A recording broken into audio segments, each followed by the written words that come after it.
આજે આપણે બનાવવાના છે કેરીના રસ સાથે ખાવામાં આવતી 2 પળવાળી રોટલી, જે રસ સાથે ખાવાની ખૂબ જ મજા આવે।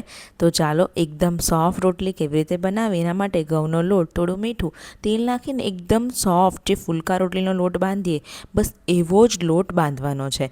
આ રીતે સરસ લોટને મસળીને બાંધીને 10થી 15 મિનિટ જેવું એને રેસ્ટ આપવાનું। રેસ્ટ આપ્યા પછી ફરીથી એકવાર મસળી અને નાની સાઇઝના લુવા તૈયાર કરી લો। હવે આપણે 2 લુવા લેવાના છે। લોટથી કોટિંગ કરી એક પૂરી જેવું વણાવી લો।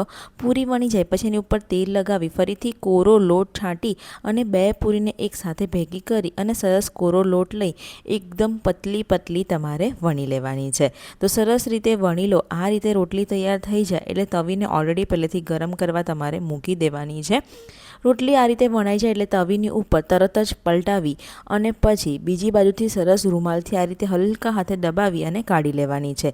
રોટલીને આ રીતે કૂણી જ રાખવાની અને એકદમ ઇઝીથી એના પડ છૂટા થઈ જતા હોય છે। ઘી લગાવી લેવાનું છે તરત જ અને એકની ઉપર એક રોટલી મૂકી દેવાની, જેથી ઘી લગાવ્યું છે એટલે ઉપર નીચે સરસ રીતે લાગી જાય।